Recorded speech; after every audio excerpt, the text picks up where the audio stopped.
Hello, our internet fans. We're here with another mashup. This is the results show. This is Renegade of Rants, and we are here to talk about tonight's pay-per-view, Final Resolution. I, as always, am the stat boy, Mike Caldwell. And he is my brother, the Renegade of Wrestling, J.J. Williams. We did not really. We're bored. We're tired. We're pissed off. We're all mess them up. So let's just get right into it. This was the final TNA pay-per-view of the year. Yes. Hence the reason it was called Final Resolution. Wow. You know, and the next one in January is called Genesis because it's the first pay-per-view of the year. It's the beginning. And for the final pay-per-view of the year, I thought I was watching Impact. No, I'll take that one back, because Impact is usually entertaining. I thought I was watching Raw. Wow. Because it was 3 hours, and it almost put me to sleep. Yeah. First we get the beer swilling, Johnny Cash listening, redneck, Cowboy James Storm to come out to the show. Who's been left off the card, probably for good reason. And he decides to get interrupted by Kazarian. Because he's also been left off the card. Not as good a reason, I don't think. You know, gotta represent SoCal. Yeah. They had some great little promo battle, which was very funny. I laughed. Their jokes were pretty. They were funny, but not rolling on the floor funny. I smiled. I laughed, and I liked that. I think I heard better jokes out of Jimmy Kimmel with the Flavor Flav roast. Wow. But impromptu match, and I got a joke that's better than anything James Storm and Kazarian threw out there. China in a porno. Wow. And of course, James Storms wins with the last call, grabs his beer, and rides off into the sunrise, as Kazarian would say. We both picked Storm, because it's an obvious pick, but don't know if it really counts or not. Next... It's one of the only ones I actually got right. Next we went to the X Division title, with RVD against Kenny King. And a couple botches in this match. RVD was stoned. You could see the green crumbs on the red X. I can understand missing the frog splash, but to win a match with a leg hook or whatever the hell that was? It was a body leg scissors. That boy learned the moves. He totally botched his sidekick off the top rope. That was dumb. He's hit that move so many times. And it's like he just fell off the ring and then stuck his foot out at the last second. He was stoned. Sandman gets drunk before his matches and he puts on a better performance. No, not usually. But anyway. No, it's true here. No. Okay, it's not true. RVD retains. No question. What do you freaking do? Up next. I got that wrong. You got that wrong. I got that one right. Up next, we go to the tag team match with Bronze Boy, Matt Morgan, who's got so much spray on tan, you'd think he's trying to be black. That wasn't Matt Morgan. That was Thunderlips 2.0. At least he didn't have little white yellow flowers on his trunks and a gold scarf around his neck and a pretty boy haircut. And I suppose painting your face like a Christmas tree is better? Yes. Bullshit. We'll get to that later, though. And another botch-up match. Here's the thing. Here was the finish.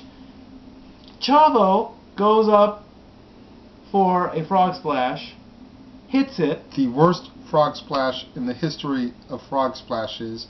Yet his last name is Guerrero. The ref goes to make the count. Joey's off, knocked out somewhere. Hernandez is knocked somewhere, so that really didn't matter. The ref goes to count 3. Morgan pulls the referee, yes? Joey's the one being pinned. How's he knocked out off somewhere? Like Morgan's I said, the one that all breaks right. up the Well, 3 then count. why He's getting pinned. you do this stuff, man? If I'm gonna keep, I just want to point out. you want to keep this, I just want to point out how badly we're fucking up the results because that's how little attention we were actually paying. The shit was boring. Anyway, More bad booking on TNA's part, in my opinion, because Joey and Morgan lost.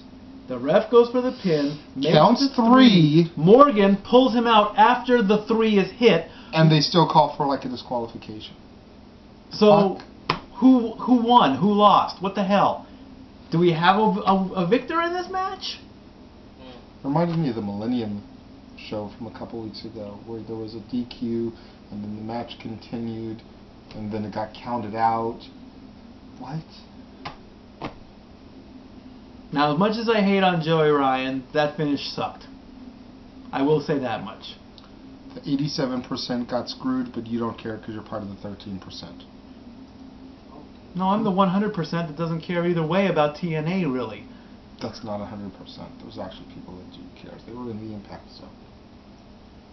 I probably would give a shit more if I was in Orlando, but, you know. Considering the fact that TNA acts like that's the only Universal Studios in existence, you know. Whatever. Yeah, really. Up next, Bully Ray and Austin Aries went into their battle. And somehow the greatest man that ever lived pulled it off. Yes, he did. I was surprised at that. I didn't call this one. I didn't call the tag title right. I didn't call the X Division title right. At this point, I'm 1 for 4. But you know, 1 win, 3 losses. But Bully Ray's girl or love interest or whatever insert female thing here comes down to check on her boyfriend, boy toy, whatever they are, because Bully Ray's all busted up. And Bully Ray is literally screaming, you know, get the hell out of here. I got this. You don't need to check on me. I'm okay. You need to go. Without going into a complete, total profanity-laced area, she needed to get out there. And then, lo and behold, here comes Daddy to the rescue. Big deal. I'm listening for the sound of cheers from the Impact Zone crowd, which I didn't hear. There were none. Bully takes Brooke out of the ring or whatever. Austin hits his finisher, wins the match. So, how much longer is this storyline going to go? Just as long as the whole affair? Probably. The 8-man tag came up next. Nope, you skipped the knockouts. The knockouts, excuse me. Another forgettable match that I actually got right. Yeah. Mickey came out in her Farmer Jane costume, coveralls over her top and whatever. It was cute, but seriously, Mickey, you're not going to be able to hide that ass. You may as well just show it. And then we got Mr. Big Brother in his wife beater and god-awful sunglasses. Coming from a guy who usually rocks Stevie Wonder / Ray Charles glasses. I'm just saying. Those are better sunglasses. No. Dark frames, black. They make you look like you're a blind man. And granted, we both wear glasses, but we're not that bad. I would rather have dark black sunglasses than fruity white aviator or whatever those rose-colored glasses or whatever they were. See, that's the thing. He's trying to see the world through rose-colored glasses. He doesn't even... Just totally went with the shtick right there. He doesn't even lay TNA, are you watching this? Seriously, are you watching this? Because this 20 minutes, whatever it's going to be, is more entertaining than your pay-per-view. He does those little baby kisses on Tara. Tara is a beautiful woman. Give her the tongue, man. Slap her ass.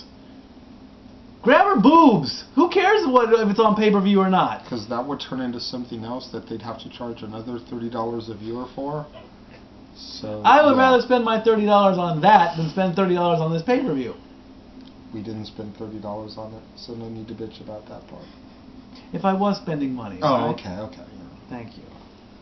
You know I just got to give you shit. Yeah, I so. know, fine. Tara defeated Mickey, and like I said, another forgettable match. Now we get to the part of the show where they really fucked up.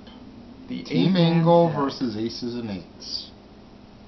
I noticed that they didn't use the long curly-haired member of Aces and Eights in the match, probably because he was on the other team with his hair pulled back into a ponytail bun type of thing, and yet they totally didn't do the swerve. And everybody already knows that freaking Garrett Bischoff and Wes Briscoe are members of Aces and Eights. I mean, the picture is on the internet to prove it, y'all. Look at the wrists. Look at the wrist tattoo. If you can't see it good in the camera, try to Google this photo that you're seeing and look at it closer. Seriously, we know one of them is Bischoff, because that very same Aces and Eights member miraculously appeared at the end of the night when they did the Jeff Hardy-Bobby Roode beatdown, but he wasn't there in the 8-man tag. Coincidence? And neither was the one with the curly hair. But he miraculously was there at the end of the night, too. It doesn't take a JFK magic bullet theory to figure out this problem. Eugene could figure this out. Seriously. Think about it, people. Eugene. And surprisingly, Aces and Eights lost. Who was Eric Bischoff's nephew, so what does that make him and Garrett? Cousins? Cousins. Let that spin around in your heads a little bit there. Yeah.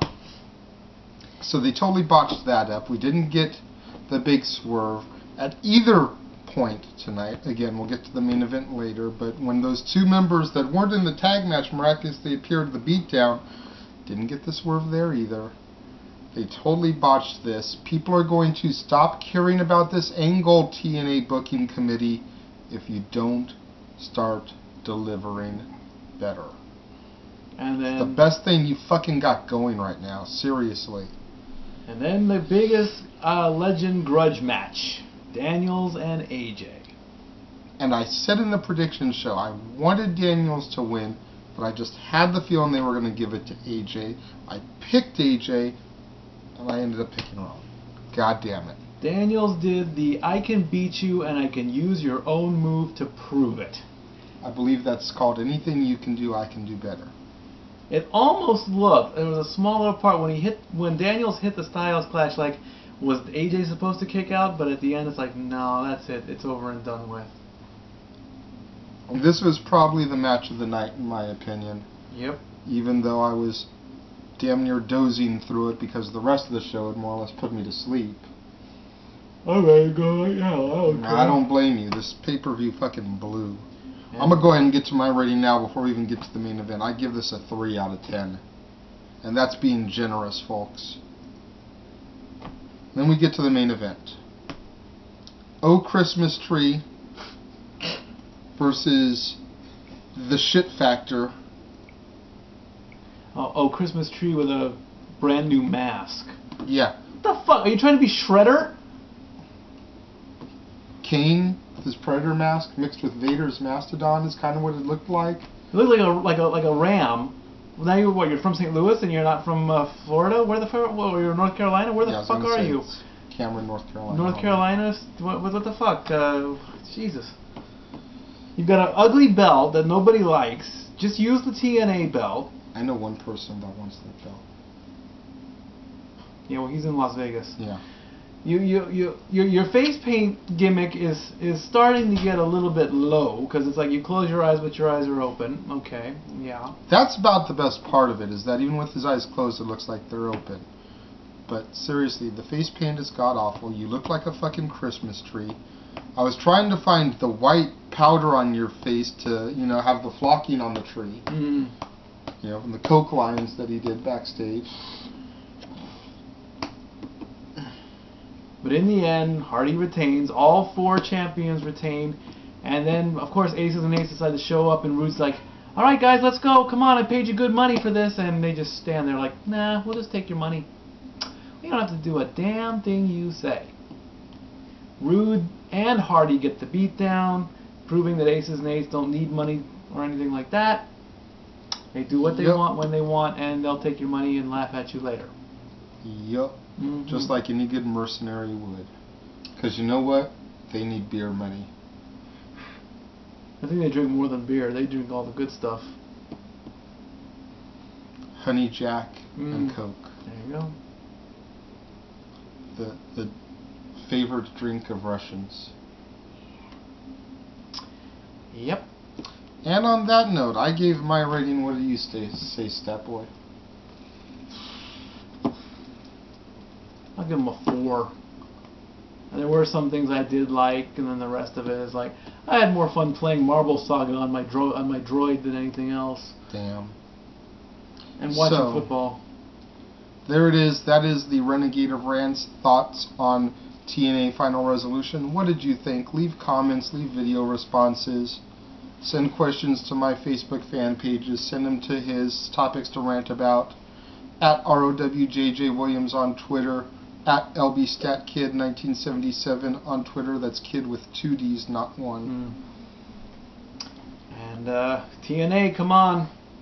You're in the doghouse. Get some better shows going.